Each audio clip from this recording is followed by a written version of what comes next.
Blue screen crashes on the LG Gram style can have several causes. This tutorial explains practical solutions to troubleshoot Windows errors and restore stable performance. So while you're performing updates, you're getting an IRQR not less or equal message, K-mode exception not handled, kernel data in page error.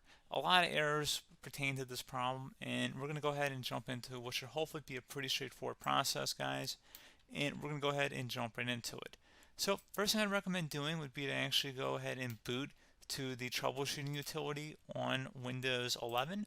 So if you do a hard power off 3 times in a row, Windows should automatically attempt to launch the starter prepare utility. And if it doesn't find anything, it will give you the option to select advanced settings, in which case it will take you to a screen that looks like this. Now, if it does not take you to a screen that looks like this, or you're unable to get to that, you can also download the Windows 10 Media Creation Utility, or Windows 11. They probably will make a creation utility for Windows 11 at some point. And it doesn't really matter. You can actually run the Windows 10 utility on Windows 11 as far as I'm aware. And you should be able to run the troubleshooting utilities built in within it. So you just would go ahead and download it to an ISO file and then burn it to a DVD or USB. It'd have to be about 4 gigabytes or more. It couldn't be a small USB flash drive, and it couldn't be a CD. It'd have to be a DVD. And then you'd boot your computer from it. So depending on the computer manufacturer, you'd have to tap a different key on your keyboard in order to launch that menu, in order to select what boot drive you want to go off of. So it could be anything between the escape key, F2, F8, F12, for example. And those are the function keys on the top of your keyboard. So you may have to just do a little bit of trial and error. Shouldn't take you more than a couple minutes. Googling it would probably be best before you even begin. But anyway, we're ready to go ahead and jump right into it. So we're on the choose an option page. So these will look very similar whether you're booting from it directly within Windows itself, or if you're plugged in a USB flash drive with the media creation utility installed and you selected the recovery option. So when you are setting up your Windows 11 installation or Windows 10, depending on the drive you're using, there should be an option to repair your computer in the bottom left corner of the dialog window, one of the first screens that comes up. You go ahead and select that, and then it would take you to a troubleshooting screen like you see here. And you want to go ahead and select troubleshoot, reset your PC, or see advanced options. And then there are going to be a whole bunch of options in here that we're going to explore in today's video. The first one, we're going to actually go underneath advanced options, and then select startup prepare, fix problems that keep Windows from loading. So go ahead and select that first.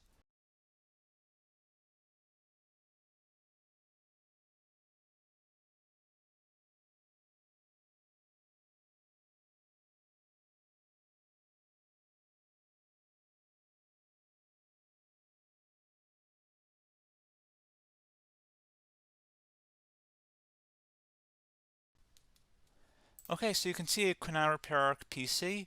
That was our first option we could try. Something else, if we go back into advanced options here, and then select troubleshoot, we're going to go underneath advanced options again. You can go ahead and actually access safe mode by selecting startup settings. And then if you select the restart button, you have the option on the screen select safe mode with networking, which will give you a key on the screen. It'll tell you which key to press to enter that.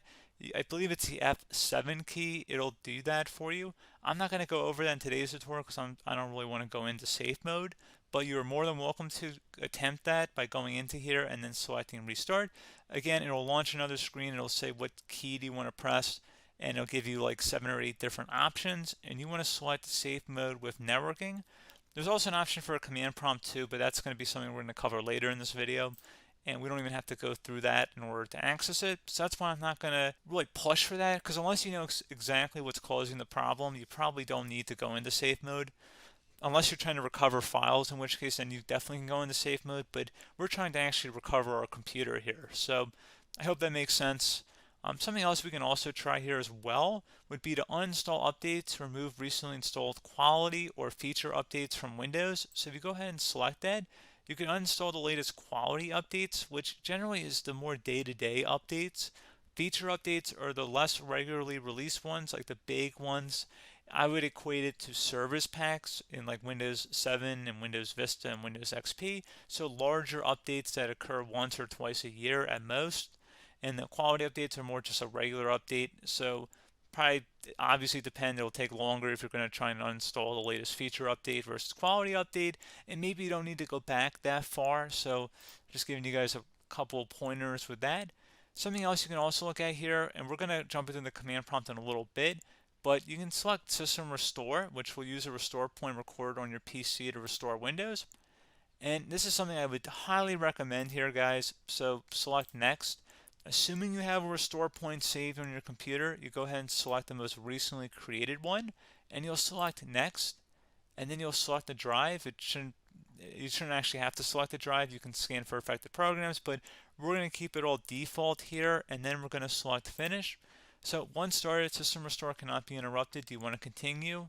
I think we're going to select yes. I don't think we have anything better to do on our computer right now, so just give it a moment here to initialize. It will take a couple minutes to run, obviously depending on how large your hard drive is and how much is saved on the System Restore point. So just give it a couple minutes here.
Okay, so you can see System Restore completed successfully.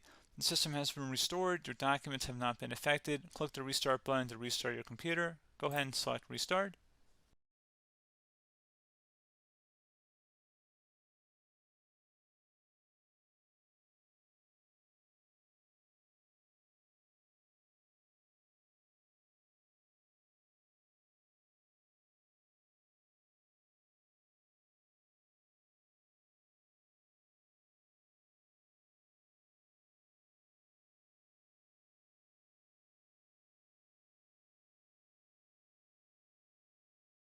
Okay, so you can see the system has been restored successfully. We're going to go over a couple different methods in addition to that if that did not work. So I'm just going to pause the video and we're going to start back up back on the recovery screen that we started with. Okay, so a couple other things we can try here too. If you go back into troubleshoot, you can select reset your PC, while you choose to keep or remove your personal files and then reinstalls Windows. You can select to keep my files, which will remove apps and settings but keeps your personal files. You can also select remove everything, which will remove all of your personal files, apps, and settings. So this is more of a factory reset, the second option here. First option, it should not delete all of your personal files. However, it will pretty much clear most of your programs. And keep in mind, there's no guarantee that your information, number one, is even still available and easily recoverable on your computer to the point that you actually would be able to recover anything. And the second point is that there's always a chance that it won't actually recover and it will just do a factory reset anyway. So there's no guarantee that actually would keep your files anyway. So I would recommend trying to get a recovery tool and backing that up first before selecting it anyway.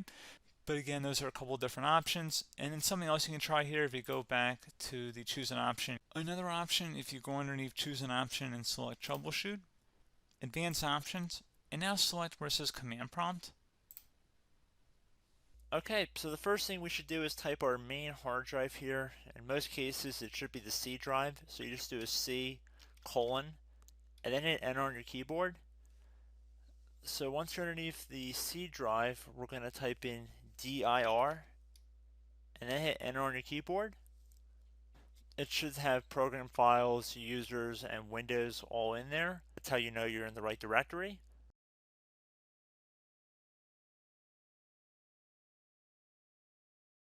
In some cases, it might be the D drive as well, so just keep that in mind.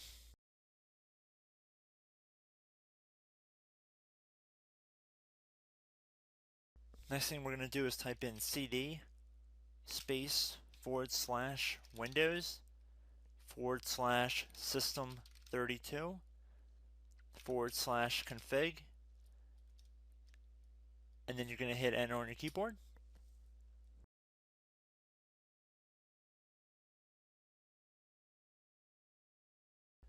So now you're going to type md space backup. If you've seen other tutorials, it might also say to put down md backup. That's because the backup name is pretty common when you want to back something up. So you can name this whatever you want, doesn't have to be backup. So if you've already made a backup folder in the past, you could do backup 1, for example. So once you're done setting the name you want the backup to be called, hit enter on your keyboard again.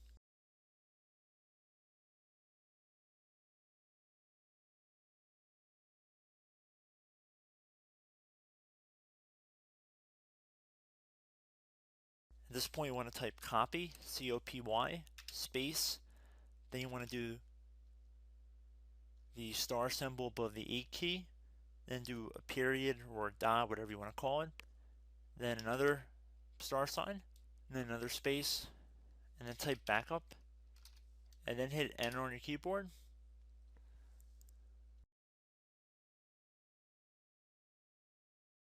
Now you want to type cd reg back, REG BACK, and then hit enter on your keyboard. So now that we are under the reg back, so now you want to type dir again, and then hit enter.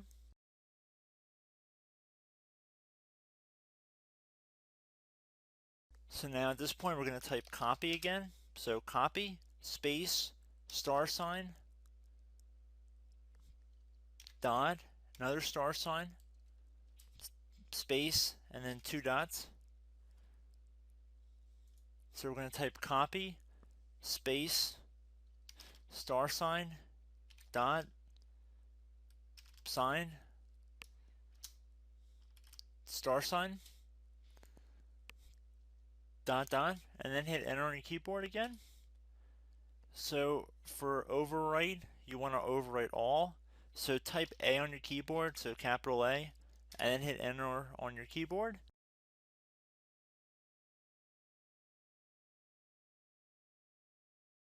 So at this point, you should be good to go. You can close out of the command prompt window. And if you accidentally continue to Windows 10, you should be all set. So I hope one of these 3 or 4 different methods we went through in this tutorial helped you guys out. Again, I'm not sure if you guys heard me earlier, but try to go back into your safe mode if possible and uninstall any programs you know might be conflicting with the Windows startup if you can get into safe mode. So just keep that in mind. Something very simple like that could be blocking up everything. So again, I hope this tutorial helped you guys out, and I will catch you in the next tutorial. Goodbye.